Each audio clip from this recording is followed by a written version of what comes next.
प्रिय विद्यार्थियों, मैं आचार्य राम प्रकाश शुक्ल, राजकीय इंटर कॉलेज अमरोली उन्नाव से आप सभी का आज की कक्षा में हार्दिक स्वागत और अभिनंदन करता हूं। आज की कक्षा में नवम कक्षा के अंतर्गत संस्कृत व्याकरण विषय का हम अध्ययन करेंगे। यह इस व्याकरण भाग का यह प्रथम अध्याय है, जिसका यह दूसरा भाग है, जिसका शीर्षक है माहेश्वर सूत्र एवं वर्णोच्चारण स्थान। इस अध्याय के प्रथम भाग को आपने पिछले भाग में पढ़ा था, पिछली कक्षा में पढ़ा था। आज इस द्वितीय भाग को प्रस्तुत करने से पहले हम आज के शिक्षण के मुख्य बिंदुओं पर चर्चा करते हैं। हमारा पहला बिंदु होगा पूर्वावलोकन, जिसमें आप प्रथम भाग में पढ़े गए विषयों को जानेंगे। उसके पश्चात प्रस्तुत पाठ से हम क्या सीखेंगे, इसका ज्ञान आपको कराया जाएगा। तत्पश्चात वर्णोच्चारण स्थान के महत्व को प्रदर्शित किया जाएगा। वर्ण विभाग अर्थात अक्षरों के विभाग का ज्ञान होगा। वर्ण उच्चारण स्थान, जिसका कि संस्कृत भाषा में अत्यंत महत्व है, तो वर्ण उच्चारण स्थानों के महत्व को भी और वर्ण उच्चारण स्थानों से आपका परिचय कराया जाएगा। गृह कार्य अर्थात आंतरिक मूल्यांकन के लिए आप सभी को कुछ गृह कार्य स्वरूप कुछ प्रश्नों को दिया जाएगा, जिन्हें आप हल करेंगे। तो आइए हम अपने प्रथम बिंदु की ओर बढ़ते हैं, जो कि पूर्वावलोकन है। प्रस्तुत पाठ की पूर्व कक्षा में आपने क्या क्या सीखा। माहेश्वर सूत्रों की उत्पत्ति का विवरण आपने पिछले भाग में जाना। चतुर्दश माहेश्वर सूत्र और उनकी विशेषताओं को भी जाना था और वर्ण विचार स्वर व्यंजन संबंधित विवरण भी आपने जाना था, जो सामान्य विवरण था। कुछ विशेष विवरण आप इस कक्षा के माध्यम से भी जानेंगे। प्रत्याहार, अर्थ, परिभाषा, नियम और उदाहरण का भी ज्ञान आपने पिछले भाग में किया था। तो आइए हम अब प्रस्तुत भाग की ओर बढ़ते हैं। प्रस्तुत भाग में हम क्या क्या सीखेंगे। वर्णोच्चारण स्थान के महत्व के विषय में हम जानेंगे। वर्ण विभाग संबंधी विशिष्ट अवधारणाओं को जान सकेंगे हम। किस वर्ण का उच्चारण किस स्थान से किया जाता है, इस विषय का सम्यक ज्ञान हम इस कक्षा के माध्यम से प्राप्त करेंगे। तो आइए हम अपनी कक्षा को आगे बढ़ाते हैं और वर्णों के उच्चारण स्थान का महत्व जानते हैं। संस्कृत भाषा में वर्णों के उच्चारण स्थानों का विशेष महत्व है। उच्चारण स्थानों के आधार पर ही सवर्ण आदि संज्ञाओं का विधान किया जाता है।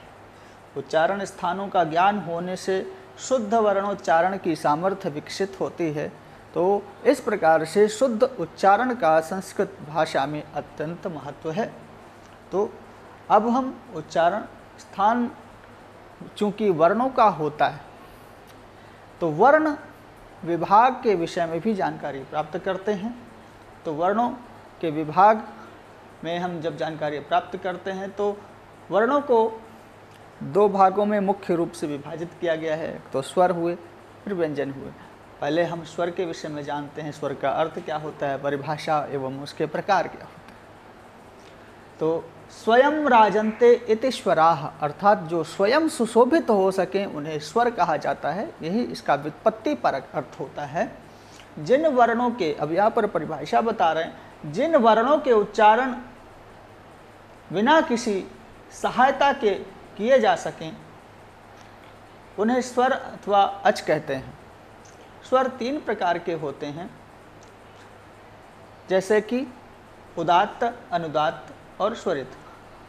कहने का तात्पर्य है जिन वर्णों का उच्चारण बिना किसी की सहायता के किया जा सकता है उन्हें हम स्वर कहते हैं। और वो स्वर तीन प्रकार के होते हैं, उदात्त, अनुदात्त और स्वरित।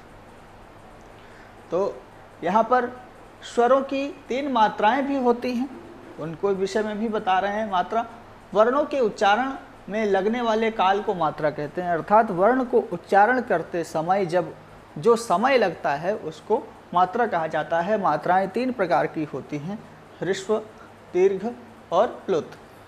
तो इस प्रकार से तीन मात्राएं होती हैं और तीन प्रकार के स्वर, उदात्त, अनुदात्त, स्वरित। तो तीन प्रकार की मात्राएं, ह्रस्व, दीर्घ, प्लुत।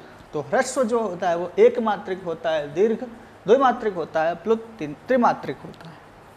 इसके विषय में एक अत्यंत प्रसिद्ध श्लोक है, एक मात्रो भवेद् ह्रस्वो द्विमात्रो दीर्घ उच्यते त्रिमात्रस्तु प्लुतो गेयो व्यंजनश्चाश्च अर्धमात्रिकम।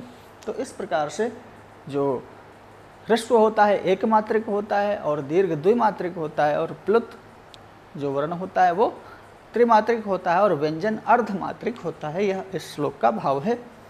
आइए हम आगे बढ़ते हैं। वर्ण विभाग का ही यह संबंध है। पहले हमने स्वरों के विभाग को जाना, अब हम व्यंजन के विभाग को जानते हैं। व्यंजन चूंकि जैसे मैंने पिछले बताया अर्धमात्रिक होते हैं, व्यंजनों का उच्चारण बिना स्वरों की सहायता के नहीं किया जा सकता है। अर्धमात्रिक वर्णों को व्यंजन अथवा हल कहते हैं। अब इनकी परिभाषा देखते हैं। जिन वर्णों का उच्चारण स्वरों की सहायता से किया जाता है उन्हें व्यंजन कहते हैं, जैसे का, ख, ग इत्यादि। तो इस प्रकार से यह व्यंजन है। व्यंजनों के निम्न प्रकार हैं: स्पर्श व्यंजन, अंतस्थ व्यंजन, ऊष्म व्यंजन। इस प्रकार से व्यंजन के प्रकार हुए। स्पर्श व्यंजन, अंतस्थ व्यंजन, ऊष्म व्यंजन, इनके प्रकार को आगे हम स्पष्ट करते चलेंगे। आगे की इस कक्षा के माध्यम से ही आपको स्पष्ट किया जाएगा। अब हम उच्चारण स्थान के सूत्रों को स्पष्ट करेंगे। किस वर्ण का उच्चारण किस स्थान से होता है यह हम आपको भली भांति इस कक्षा के माध्यम से बताएंगे। हमारा जो पहला सूत्र है, अकुह विसर्जनीयानाम कंठः, यह सूत्र है। इसको भली भांति आप स्मरण कर लें। उच्चारण स्थान इसका कंठ होता है। अर्थात अब यहाँ पर सूत्र स्पष्टीकरण देखिए। स्वर किस वर्ण का कहाँ से उच्चारण किया जाता है। जैसे स्वर में आ, ह्रस्व आ, दीर्घ आ और प्लुत आ। तो इस प्रकार से स्वर ये 3 प्रकार के हो गए। चूँकि सवर्ण संज्ञा के द्वारा स्वर ह्रस्व दीर्घ प्लुत का स्वयं ही बोधक होता है, तो इसलिए यहाँ पर केवल आ का ही यहाँ पर परिगणन किया गया है।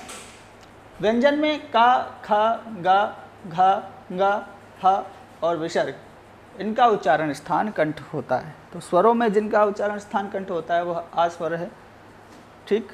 और व्यंजन में क वर्ग और ह तथा विसर्ग का उच्चारण स्थान कंठ होता है। तो इस प्रकार से आप अकुह विसर्जनीयानाम कंठः सूत्र को समझते हैं। जैसे आ से हम आवरण मतलब तीनों आ ले लेते हैं, ह्रस्व दीर्घ प्लुत को।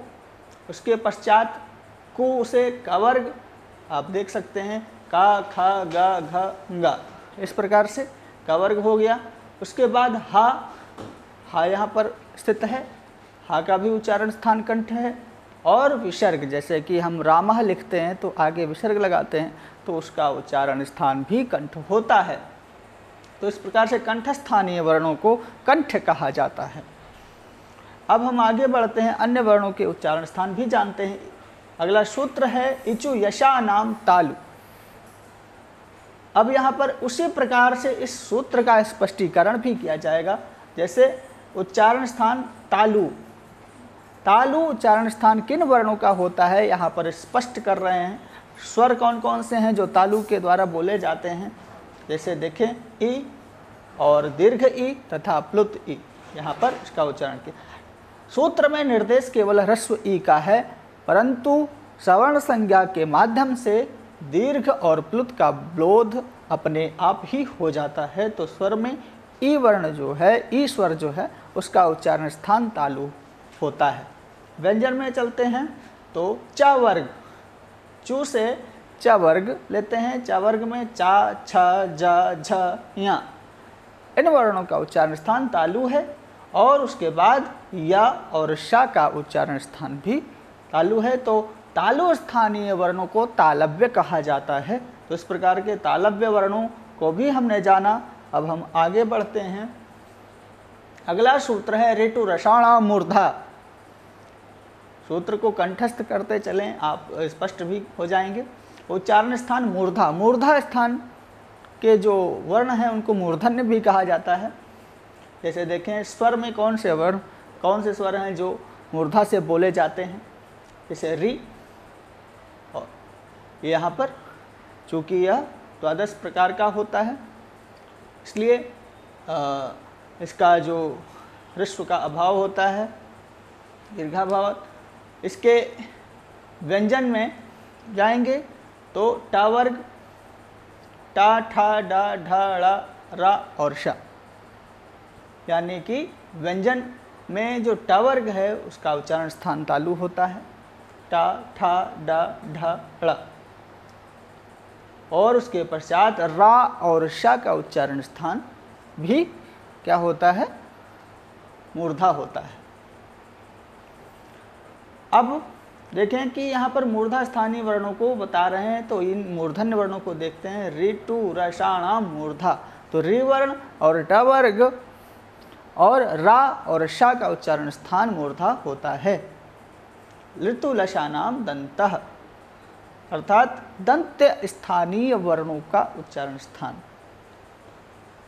उनके स्वरों को बता रहे हैं कि ऋतु लशानाम दंता, ऋ वर्ण, त वर्ग और ला तथा शा का उच्चारण स्थान दंत होता है। जैसे आप देख रहे हैं ऋ वर्ण है, और यहाँ पर देखेंगे तो ता वर्ग भी है, ता, था, दा, धा, ना, ला, सा।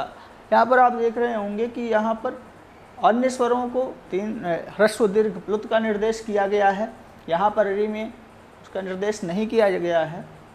तो यहाँ पर देखेंगे कि यहाँ प्लुत का निर्देश है तो इसका दीर्घ नहीं होता है। तो इस प्रकार से यहाँ पर ऋ वर्ण के उच्चारण स्थान बताए गए, दंत होता है।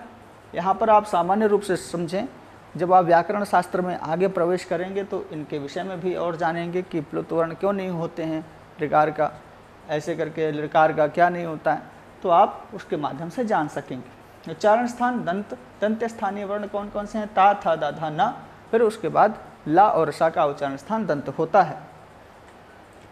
आगे बढ़ते हैं।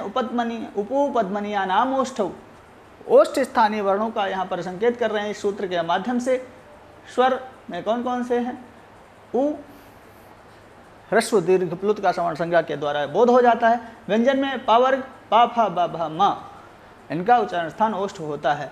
और उपपद्मानीय वर्ण, इसमें पा और फा के पूर्व में अर्ध विसर्ग लगा करके उपपद्मानीय कहा जाता है, जिसकी आवश्यकता अभी आपको शायद नहीं पड़ेगी, इसलिए यहाँ पर संकेत नहीं किया गया है।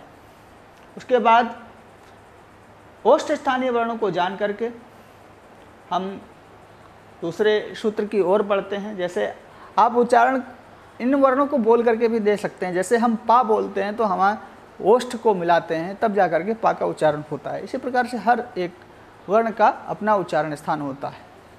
ए दौतौ कंठ तालु, तो यहाँ पर कंठ और तालु दो स्थानों को मिला करके जिनका उच्चारण होता है वे हैं स्वर ए और ऐ, इनका उच्चारण स्थान कंठ और तालु है। ओ दौतो कंठोष्ठम, कंठ और ओष्ठ को मिला करके जिनका उच्चारण किया जाता है वे स्वर हैं ओ और औ। इस प्रकार से इनका उच्चारण स्थान कंठ और ओष्ठ होता है।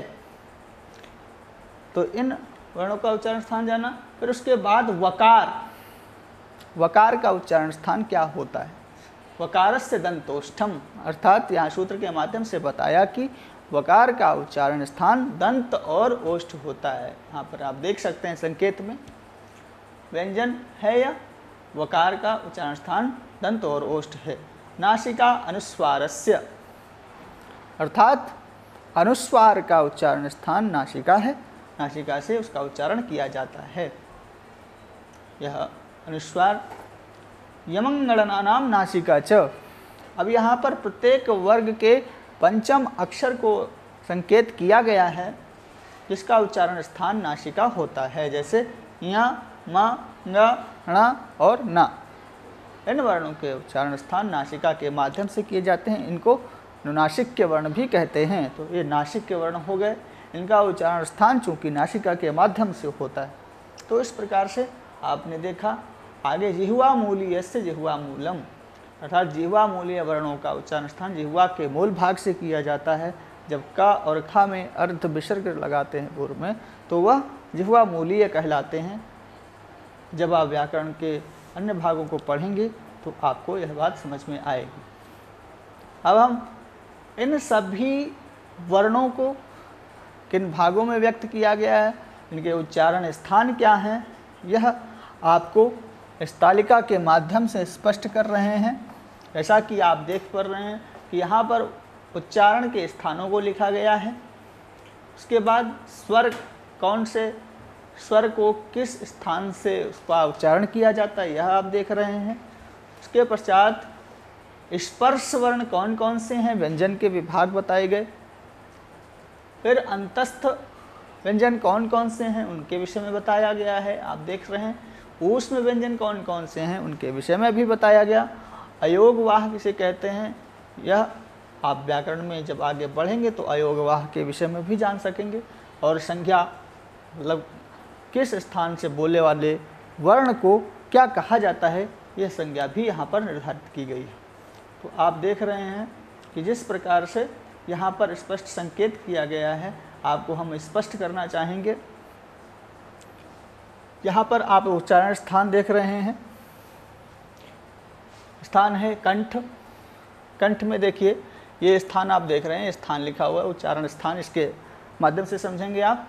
कंठ अर्थात जिन वर्णों का कंठ स्थान है उसमें आ और ये प्लुत भी लगा देंगे, तो सवर्ण संज्ञा के कारण चूंकि बोध खो गया तो इनका स्वर में आ मतलब ह्रस्व दीर्घ प्लुत आ भी लगा सकते हैं। जैसे यहाँ पर ये प्लुत आ हो गया। तो और उसके बाद अकोह विसर्जनीय नाम कंठा सूत्र बताया था ना, तो उसके बाद का वर्ग का खा गा घ अंगा, इनका उच्चारण स्थान। और यहाँ पर हा वर्ण जो लिखा हुआ है इसका भी उच्चारण स्थान कंठ होता है। तो यहाँ पर इनको ये चूंकि कंठ से बोले जाते हैं, ये कंठ से बोलने वाले वर्ण हैं, तो इनको कंठ वर्ण कहा गया। अब तालु स्थानीय जो वर्ण हैं ई और ई यहाँ पर स्पष्ट देख सकते हैं आप इसके सामने। फिर चावर्ग, चावर्ग को भी तालु से बोला जाता है। फिर या को भी तालु से बोला जाता है। फिर शा को भी तालु से बोला जाता है, इसलिए ये तालव्य वर्ण हो गए। मूर्धा, मूर्धा जिनका स्थान है री, टू रसाणाम मूर्धा, अपने सूत्र पढ़ा। रे वर्ण और टा वर्ग, टा ठा डा ढा अड़ा, और यहाँ पर तालिका के माध्यम से पूर्णतः स्पष्ट हो रहा है रावण, और यह मूर्धन्य शकार, इसका उच्चारण स्थान मूर्धा होता है, इसलिए इनको मूर्धन्य कहा गया। अब दंत स्थानीय वर्ण रि और तवर्ग ला और सा को दंत वर्ण कहा जाता है, इनका उच्चारण स्थान दंत से होता है। ओष्ठ स्थानीय वर्ण उ और पावर्ग पा फा, ये अयोगवाह पद्मानीय वर्णों का उच्चारण स्थान ओष्ठ होता है, इनको ओष्ठ वर्ण कहा जाता है। नासिका, नासिका से उच्चारण स्थान जिनका होता है वह प्रत्येक वर्ग का जो पंचम अक्षर होता है, जैसे आप का वर्ग देख रहे हैं इसका पंचम अक्षर गा है, चा वर्ग देख रहे हैं इसका अंतिम अक्षर या है, टा वर्ग देख रहे हैं इसका अंतिम अक्षर पंचम अक्षर ड़ा है, और तावर ये देख रहे हैं तो इसका अंतिम अक्षर ना है। उसके पश्चात पा वर्ग में अंतिम अक्षर माँ है, और इस तरीके से इन सबको यहाँ पर लिखा गया। तो यह पंचम अक्षर हैं, इनका उच्चारण स्थान नासिका के माध्यम से होता है। जैसे आप बोलने के माध्यम से ही समझ सकते हैं, या म गा ना म, यह जो प्रत्याहार का सूत्र है उससे भी यह स्पष्ट होता है, इसमें अनुनासिक वर्ण हैं सारे, तो इनको नासिक के कहा जाता है। कंठ तालु, अब कंठ तालु से इनका उच्चारण होता है ए और आई का, इनका उच्चारण स्थान कंठ और तालु के माध्यम से होता है, इसलिए कंठ तालव्य कहे जाते हैं। कंठ ओष्ठ से जिन वर्णों का उच्चारण होता है उन्हें कंठोष्ठ कहते हैं, ओ औ, अर्थात जो कंठोष्ठ वर्ण हो गए ये। अब दंत और ओष्ठ से जिनका उच्चारण स्थान होता है वह वा, वकारस्य दंतोष्ठम, इस प्रकार से दंत और ओष्ठ हो गए। जिह्वा मूल, जिह्वा के मूल भाग से जिन वर्णों का उच्चारण किया जाता है उन्हें हम जिह्वा मूल कहते हैं। जैसे क और खा के पूर्व में जब अर्ध विसर्ग लगा दिया जाता है तो उन्हें हम जिह्वा मूल ये कहते हैं। तो इस प्रकार से उच्चारण स्थान, स्वरों के विभाग को जाना, कौन सा स्वर कहाँ से बोला जाता है, उसके पश्चात व्यंजन वर्ण कहाँ से बोले गए, इन सब का ज्ञान, किस वर्ण के स्वर को क्या कहते हैं, उसकी संज्ञा क्या है, इसके विषय में आपने यह सारा ज्ञान प्राप्त किया। अब हम आगे बढ़ते हैं। चूँकि आप देख रहे हैं कि सभी वर्णों के उच्चारण स्थानों को इस तालिका के माध्यम से स्पष्ट किया गया। इस तरह की तालिका आप सभी निर्मित कर लें, जिससे कि आपको उच्चारण स्थानों को समझने में आसानी हो सकती है। अब हम गृह कार्य के स्वरूप आपको कुछ प्रश्न देने जा रहे हैं, जिनको आप हल करेंगे। वर्ण कितने प्रकार के होते हैं, अर्थात वर्णों के कितने प्रकार होते हैं, यह आपको इस कक्षा के माध्यम से ज्ञान प्राप्त हुआ है। तो आप लिखेंगे कंठ वर्ण कौन कौन से होते हैं। कंठ स्थानीय जो वर्ण हैं वह कौन कौन से हैं, इसके विषय में आपको लिखना है।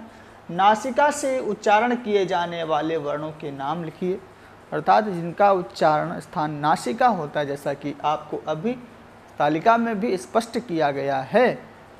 तो उन नासिक के वर्णों को आपको लिखना है। उसके पश्चात वर्णों की तालिका बनाकर उनके उच्चारण स्थानों को स्पष्ट करना है, अर्थात वर्णों की तालिका आप सभी वर्णमाला पूरी लिख करके उसकी एक तालिका बनाएं। उसके बाद उच्चारण स्थानों को लिखें, उनकी संज्ञाओं को लिखें, किस वर्ण को किस स्थान से उच्चारण किया जाता है, इसकी एक स्पष्ट तालिका आप बनाएं, जिससे कि आपको वर्णों के उच्चारण स्थानों को कंठस्थ करने में कहीं पर कोई परेशानी ना आए। तो इस प्रकार से आपने माहेश्वर सूत्र एवं वर्णोच्चारण स्थान की इस व्याकरण कक्षा के माध्यम से आपने जिन जिन विषयों का ज्ञान प्राप्त किया, हम उनका एक बार पुनः वाचन कर देते हैं। जैसे कि पिछली कक्षा में आपने माहेश्वर सूत्रों की उत्पत्ति के विषय में जाना, फिर उसके पश्चात आपने माहेश्वर सूत्र जो 14 माहेश्वर सूत्र हैं उनका ज्ञान प्राप्त किया। तत्पश्चात माहेश्वर सूत्रों की विशिष्टताओं का भी ज्ञान प्राप्त किया, जिसमें इत संज्ञा इत्यादि जो उसकी विशेषताएं हैं उनका ज्ञान प्राप्त किया।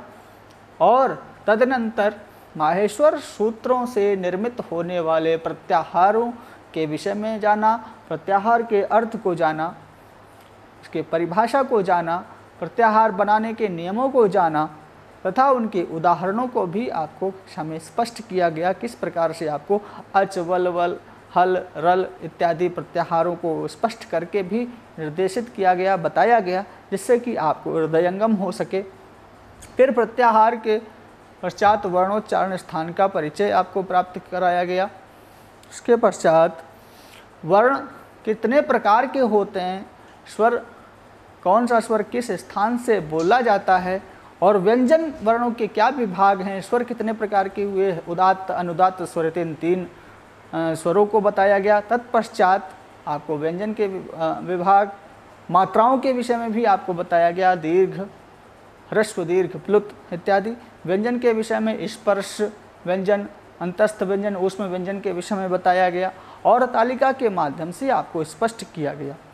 तो मैं यह आशा करता हूँ कि आपको इस व्याकरण कक्षा के माध्यम से इस पठित विषय का पूर्णतः ज्ञान हुआ होगा। इसी के साथ मैं अपनी वाणी को विराम देता हूँ। धन्यवाद। शुभमस्तु।